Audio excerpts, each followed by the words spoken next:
The another thing that happens to you is your attention. Now our attention is outside. The reason is our brain has become like a prism. And the rays that come into us of awareness also are thrown out. And as a reaction, our attention goes outside. If I tell you take your attention inside, you cannot take it. Just cannot. Something has to happen inside. And that's why when this Kundalini rises within you, then your attention is attracted inside and this happening takes place. And then you find that you can enter inside as well as outside. But otherwise you cannot. Many people say that we are praying. Now you are praying outside. There's no connection. First the connection must be established. So when your attention is outside, you react to everything. For example, I come and see these flowers, then I react to it, and then I see something, or another thing I see. All the time I'm reacting outside. As a result of all the kind of sensations we get out of our reactions, our attention becomes absolutely disturbed. And we get into a lot of troubles. First of all, our eyes are not steady. They go on hovering from here to there, God knows what we are looking for. The eyes become impure because we start thinking about things. As soon as we see something, we start thinking, and a barrier is created. For example, there's a beautiful piece, something very beautiful you see. And looking at it, if there's a thought, you cannot enjoy it. But if there is no thought, there's pure rapport, pure connection between that beautiful art and yourself, then you just see it and enjoy that joy of the artist which he has poured into it without thinking about it. Otherwise, normally people will think, oh, how many pounds can I save? Or what should I do? Should I purchase it or not? All sorts of nonsensical, flippant, cheap ideas can come into your head. Or could be something higher also, this color is not matched with that and this. But a person who is a realized soul will just see. Just like children, they just do in the same way, without thinking. So the first thing that happens to your attention, that the thought subside. Thought is the first problem that has started with ego. And now when the thoughts subside, then you become peaceful. People talk of peace. You should have peace. How can you have peace? It's not possible. It's an impossible situation. You see, we think by thinking, by organizing, by manipulating, we'll have peace. You cannot. You cannot have peace that way. How will you have peace? When the peace is established on your attention. When your attention is peaceful. When you are absolutely without any thoughts, then the peace resides. After all, the peace is disturbed by the human beings only, isn't it? It is not disturbed by something else. It is disturbed by human beings. And now, if the human beings are not peaceful, how can you have peace by talks? On the contrary, when there are talks, we show that there will be some violent action after that. Always it happens. Because thought is incapable of keeping your attention in balance. Now, how do you remove the thought from your mind is the problem. Thoughts are all the time in your mind. If you get possessed, you may not have thoughts. But otherwise, which is the other way? The other way is the Kundalini, when it rises. A thought rises and falls off, another thought rises and falls off. But when the Kundalini rises, then what happens? These thoughts become elongated and start subverting inside. And there is a gap in between. And this gap is the place of our peace. If you achieve that peace, the world peace can be achieved. By just taking placards, by shouting for peace, you cannot establish peace. Peace has to come from the hearts of humans. In the hearts of human beings, peace can be only established when you establish the spirit within you. Its core, where it manifests the bliss of peace. When you start enjoying the bliss of peace, you don't want wars, you don't think of wars. And that is the state where now the human beings have to rise and go to that. So these horrible times which we call as Kali Yuga, the modern times, which are the times of complete illusion, and when all the value system is changed, where everybody seems to be unhappy and sick, is the time also preceding the Krita Yuga, the time where everything will be done, perfected and established. That's the meaning of Krita Yuga. So to begin with, primitive times, which were called Krita Yuga, are established again. The primitive is again established, but here with awareness. Like as I told you, the matter becomes aware of itself. The Kundalini, which is a potential thing, which is a potential power of desire within us, which is we can solve the primitive, manifests itself and becomes aware of itself. That is what is Sahaja Yoga today. It's all Sahaja, it's all spontaneous. All life process has been spontaneous, but today that is what it is. So spontaneously your attention becomes peaceful, absolutely peaceful. And when that peace is achieved, that peace is established within your heart through the ascent, then every bit of that peace emits peace. Such a person, wherever he is, he emits peace. Wherever he is. If there's a quarrel going on, there will be peace. Even we have seen, if there's one person who's a realized soul in a train, and if there's an accident, everybody is saved. Even one person. There are many examples where in a bus there was one lady who was a realized soul, and the bus fell down with 3 somersaults, and it fell on its 4 legs, and everybody was safe, and this thing started. And they tried to find out who was the realized soul. Because in India we understand this. We are more grown up in spiritual sensitivity than in material sensitivity. You are very sensitive to material things. We should also learn something from you, I should say. But you should also learn something from us. And that is the spiritual sensitivity. To understand what serenity is and what superficiality is. So with this attention being absolutely stationed on a balance, you start seeing the superficiality. You start discarding the superficiality. You immediately see that this is superficial, there's nothing in it. And then the attention only accepts whatever is deep, whatever is divine. The rest of it is dejected. It doesn't accept. It doesn't react. It doesn't say anything about it. It doesn't accept. It has nothing to do with it. It is just separate. The attention keeps a distance from all superficial things. It has no enjoyment. I have been many Sahaja Yogis who are here today, who used to indulge in all kinds of things, which I was amazed how they go, because they were men of war. But the situation is such, the atmosphere is such, that they were. They have given up their parents, they have given up everything and have become daily like vagabonds, I should say. But when they got their realization, settled down. Everything settled down. And now they don't go to those places. Now they just don't like it. They don't want to see it on the TV. There's on the TV, they put it on. Because the attention has now the sense I would say, of purity. The sense of morality, which we know of is hypocrisy outside. We are hypocritical. But this is inner morality which just keeps you moral. Inner quality, like Christ now. He would not do something filthy, will he? Why? Why did he do it? Like any other person? Why was he not attracted to something that was not good?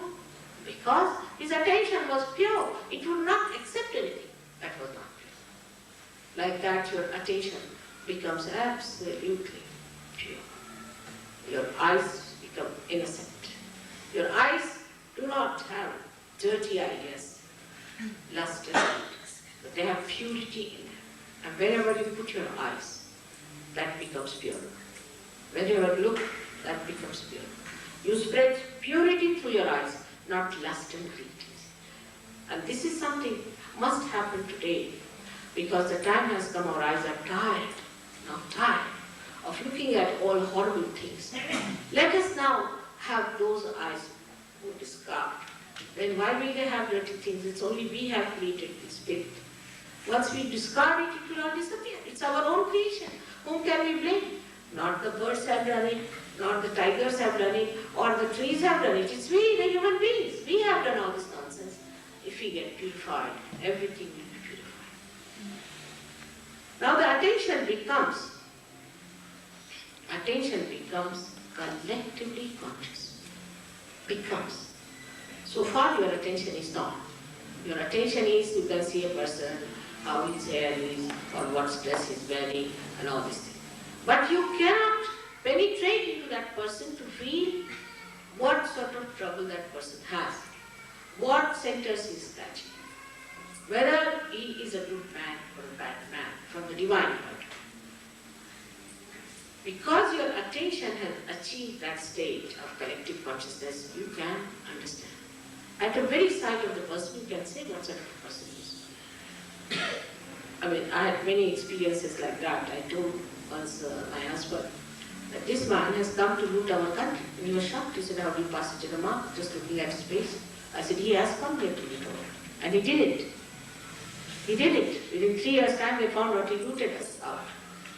Like that, we can have many people who are really at the top of organizations, governments, these that are really cheats, are going to one day ruin the whole country or destroy us completely. You can see it from the face. But that penetration only can come when you have those pure eyes. When you are yourself pure, how can you see? When your glasses, suppose if there's your eyes are covered with some color, then how can you see?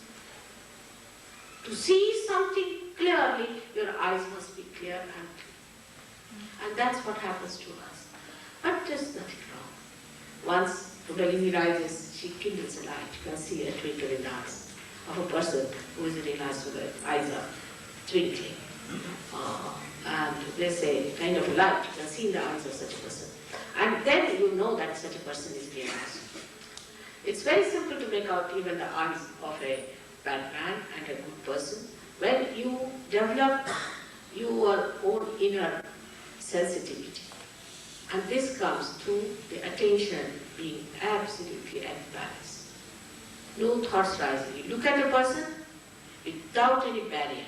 For example, you see, say I see an Indian. Then immediately I think, oh, from what country, what part of the country, then who is he, this, that, suppose. So that he's lost that. It's nothing important. What is important is what sort of a person he is. He may be your own brother, maybe a nasty fellow tomorrow, he may murder you. So it does not matter. Whatever you have understood through your brain is nothing. What is important if you have seen through and through what sort of a person? So the attention has to be purified, but that you don't have to do. Your Kundalini itself purifies your attention. You become collectively conscious. So many things happen to your attention. Sitting down here, you can tell about people, what's happening. Now the Krita Yuga means it happens, it is manifested. So now the attention manifests itself. It's another very remarkable thing that happens. Like, I'm sitting here now and I'm thinking of someone. Alright, I'm thinking of someone. If I want, I can think. If I don't want, I need not think. That is the situation. But after realization, somebody needs your help. You just think of that person. And if you think of that person is helped.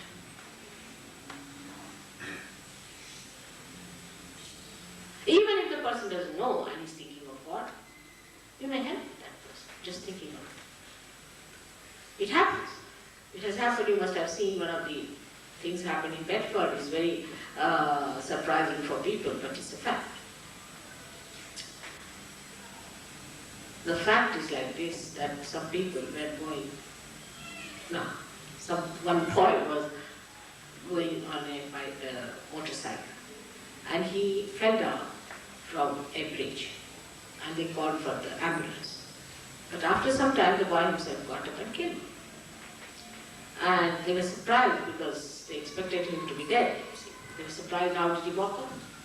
So they asked him, he said, no, there was, I'll tell you, in the hospital. They took him to the hospital and there was also police people and he told them that I fell down all right, but a lady came in a white car, I have a white car, and she came down and she healed me.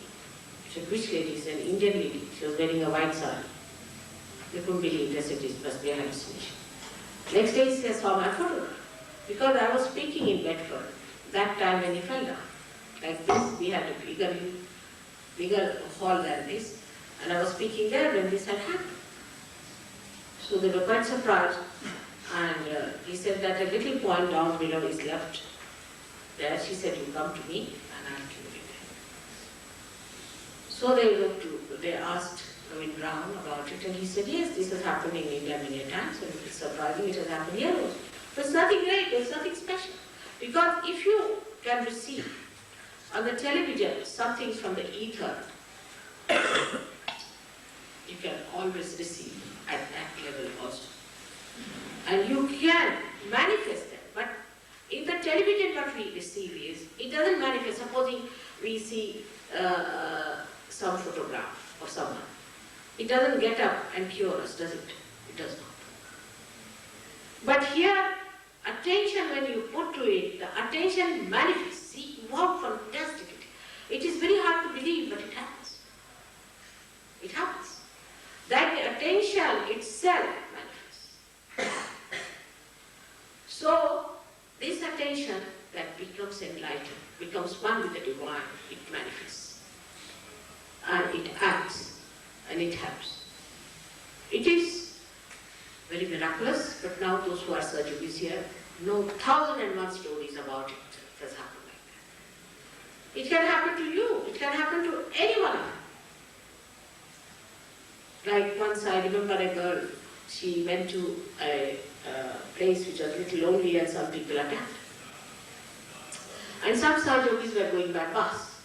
So they suddenly got down at a place and just walked. They didn't know why they walked there. And they found that so many people were attacking this girl, and they just saved the girl from them. And they were from a different place, and she said, how are you all here? Oh, we don't know. We just felt we should walk this side, so we came out. We felt the vibrations, we just came, walked here, and we saw you in this condition. It can happen that way. So you become one unit, like the part and parcel of the body. So you become, the attention makes you a part and parcel of the whole body, but also the awareness of it. Like this finger is the part and parcel of the whole body. But is not aware. Is not aware that it is a part and parcel of the whole body. It acts. But there it is aware and it acts without even having any connection outside, like ductless glands, it acts and it manifests. And it works out the way it has to work. It's such a fantastic thing, is the attention that becomes. Then the last and the most important thing is that you become the joy. Nowadays, we have lost the sense of joy. With the smallest thing we get irritated and angry. You see the small children running, a lady comes down. You should not run here. I'm disturbed. How many children when they run and the sound they make so sweet, so beautiful, so joy-giving. But she can't bear it because she's so tense. She's just waiting to hear. She comes down, there's one child. She shouts at the child. The child cannot even speak. Why are you shouting at the child? He makes noise. He can't talk. Oh, then she goes back. All the time you are just waiting to find faults with others, waiting to complain, waiting to see what others are doing now, not enjoying them at all. Once I was traveling from Lucknow to Delhi in a train, and we had ladies compartment, and we were 4 ladies, but there was only 1 lady with me and myself, and in the other compartment there were 2 young boys. And they had met after a long time, I think they were in college together. And they were hitting each other and, talking with each other in such a friendly manner. I was just enjoying it. And this lady was so angry. She said, these stupid fools don't allow me to sleep. I said, we sleep every time, we enjoy the way they are having. She said, what, you're enjoying that? I said, really enjoying. I'm feeling my young hitting each other and see, you come around now, what you did this way. It's so interesting, such innocent talk we were having. And this lady got so infuriated. She said, no, I'm going to hit them hard. At the most, she knocked. 10 times she knocked. I said, why don't you let's damage her? So she said, no, I just can't manage. I can't. See, then she went out. Her attention, would not allow her to sleep. She went out, shouted at me, what do you mean by doing like this? And what do you mean by talking like this? Poor thing. Like this. I felt so sad. When she came away, I went and told her, doesn't matter, she's still, her ears are very, very sharp, you see. So when you talk in muffled voice, she won't know. But even that she could hear. She could not spare them. The whole night, she didn't sleep just hearing it. And she asked, don't you think they're talking? Now let us talk. That's how our attention is, horrible. It can never enjoy anyone. What the birds speak, how the children run, and how the people talk. You see, it's so enjoyable. Everything is such an enjoyment, which we have lost that sensitivity completely. We cannot enjoy each other. But then we enjoy. We just enjoy a person who is a realizer. Just enjoy. Just sitting with such a person. Nobody's talking. Many times we Jollies travel together. There's a pin drop silence, nobody's talking. And the ticket collector said, why, are you meditating or what? Nobody's talking, just sitting, enjoying. He can't understand what's the matter with this thing, they're not talking. Nobody talking, just enjoying each other, just sitting, enjoying the company. Then nobody bothers about the comfort. Sometimes we have our programs where we have 1,000 people or something. And it's also sometimes we go to India, it's a horrible Spartan living, absolutely Spartan to the last, we can say. And they don't mind at all. They don't mind anything. I said, Baba, you want to go to villages, but we prepared this horrible place. Oh, no, Mother, we enjoy. They said, our Kundalini Raj is just like home meat goes in. And we just enjoy that. We don't want anything else. And it is so difficult for them to send back to their own countries, but actually push them with a pistol. Now go back. And they enjoy all the discomfort in that country. I was surprised. Absolutely most uncomfortable places there. But we had 4 Americans once. 3 of them ran away. They couldn't bear it.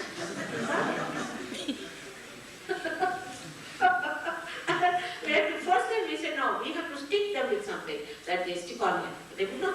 This no, this is too much for us. How can we live like that? I said, what comforts you have here in the country? See, all plastics. We eat in plastic.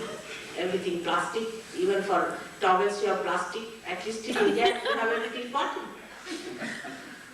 You have a plate of, say, a beautiful plate of brass to eat food. What do you have in your country that you are talking of your comfort? I said, we have at least motor cars. All right, we have got bullock carts. Doesn't matter. But it is too much for them to go by a bullock cart because their body is all shaken up, their attention all outside. So this is what happens. Your attention becomes balanced. Attention becomes collectively conscious. You start enjoying others. And this so-called comfort for which we really fight is zero. Like here I see, if you go to Yorkshire, you find people have gone to Brighton. Why? For a holiday. And the people from Brighton have come to Yorkshire.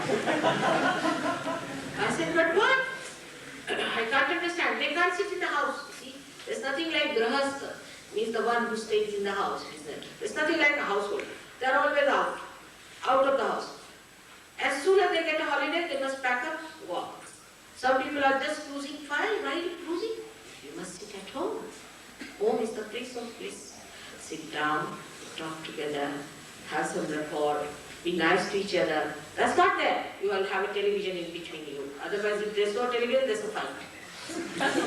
Nobody can stand the company of another person even for 5 minutes. Either you have television, or you have newspaper, or something in between. There's nothing like enjoying the company of other person. Why? Because our attention is so shaky. Just gets disturbed for nothing at all. I mean, how can you live in a place, in any place without any sound? You want to have a soundless area, then why God has given you ears? He has given you the ears to enjoy the music of His rhythm. And that you can only feel when you become a realized soul. Before that you are very uncomfortable. You have all kinds of wrinkles all over. And you ask them, why have you wrinkles? Oh God, I have neighbors. who are young boys, they are all the time singing loudly, I will grow old in no time. I said, I would go and join them if it was. What is there to feel so bad about it? What is there to feel that you cannot bear it? Why should you be so tired about it? Because our attention makes us tired. All the time our attention is.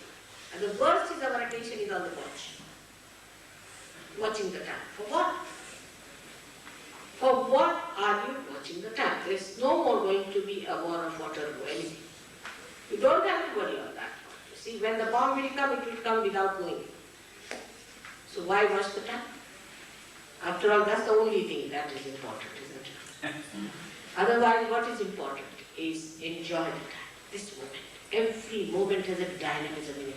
But you are thinking now to go, now mother is speaking whether I'll get my train or not, I should go to that now. As soon as the time is over. But I tell you, for a surgery, the trains will stop, the aeroplanes will stop. Everything stops. Because after all, it's all God's will you are entering. Who is greater than God? Who is more powerful than Him? Once you enter into His kingdom, everything works out. You know, it works out. Mother, we don't know how it worked out. It works out. They talk in third person, it works out. So the joy of those happening, the joy of that blissfulness, that security of God fills you up.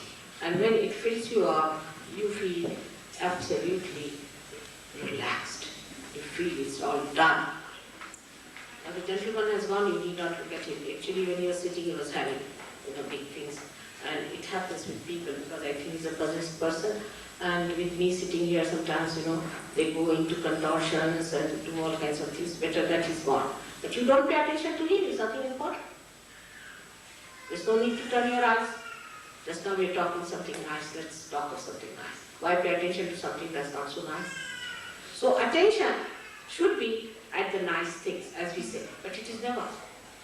How do we do it? We do it by enjoying the nice things, by understanding the nice things. Just our attention goes there, and whatever else may be there, we just don't see. We just don't see. We went once to a place called Nepal. You must have heard about Nepal and Kathmandu. And my daughters were there with me. And normally Indian people are a little bit sort of, with daughters, they wouldn't carry them to places if there are erotics and all that. Actually, we had never seen erotics in our lives, you see, because our attention is not there. So we saw the whole of Nepal, we never saw any erotics, you see. Second time I went, my disciple was there, he was writing a book, and he said, Mother, do you know that Nepal has the maximum number of erotics? I said, no, we never saw. We are moving about with our daughters, we had never seen any erotics anywhere. Oh, it's full with it. I said, where? On top of every temple. I said, why do you see the top of the temple? Why don't you see inside the temple? He said, no, on top of the temple, you'll find lots of these erotics. I said, where? To my amazement, when we went there, the Japanese had put up long these wires and what you call them, those big, you use machine-like ladders, you see machine-like ladders, special ladders there. And with the zoom lenses, they were taking photographs of these erotics. I said, Papa, what's the matter with these? He said, what is there to see in that?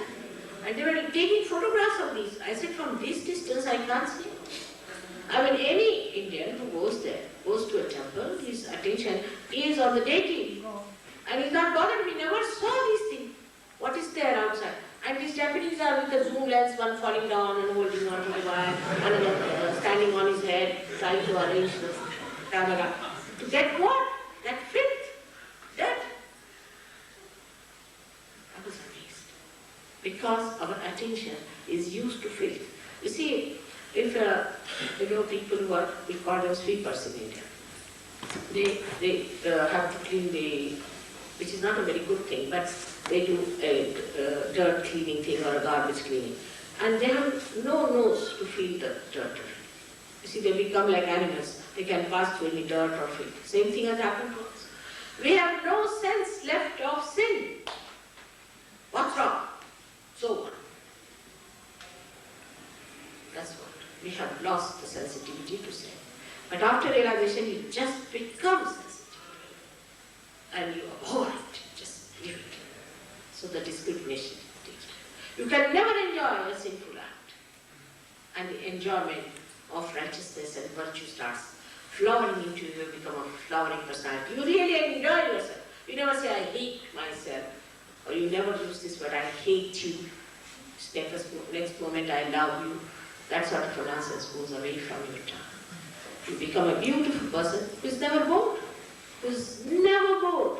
You enjoy your own company so much. Even if you are engaged, you are enjoying yourself. You are outside, you are enjoying yourself. Because you are there, you are not lost. So this is how our attention becomes enlightened and you become the joy. And this joy fills you up completely. You become a personality of magnetism, complete magnetism. I was surprised that the best perfume that they produce in Paris is called as joy. The most expensive is joy. I think they have found out that joy has that magnetism in it. And it is from pure flowers. Actually, these flowers we find in India. I don't know where you find them here or not, from where the joy is made. But whatever it is, what I find that the people are hitting the point all right in every way, that this is joy, the perfume. Joy means, joy is the perfume in a human being. If you have that joy within you, you may not take bath for 10 days, you will have never a problem of any smelling or anything. Because you are perfume, you become perfume. Anywhere, even some people think of it, they get the perfume. All kinds of perfumes.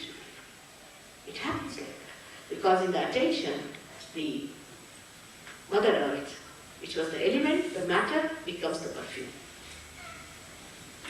The causal of the Mother Earth is perfume, it becomes the perfume. The magnetism of the Mother Earth becomes the magnetism in your personality. Whatever you have got it from 5 elements goes back into its primitive state in the sense it becomes its causal, like it becomes the glow. The tejas is the causal of light. The causal of light is tejas, is the glow. Your face glows. Your skin glows. There's a glow on your face. Sometimes you find glow around thing. But to see glow is not good. That I'll tell you sometimes later. But you do see. A person like this has glow on his face. So you become your primitive, or you can say your causal, of which you are made, all the 5 elements express in its causal. But now the causal is aware. That's the only difference there is. So you become the joy, source of joy, and the giver of joy. And you yourself enjoy yourself, because yourself is so glorious, so great, and so joyous. May God bless you.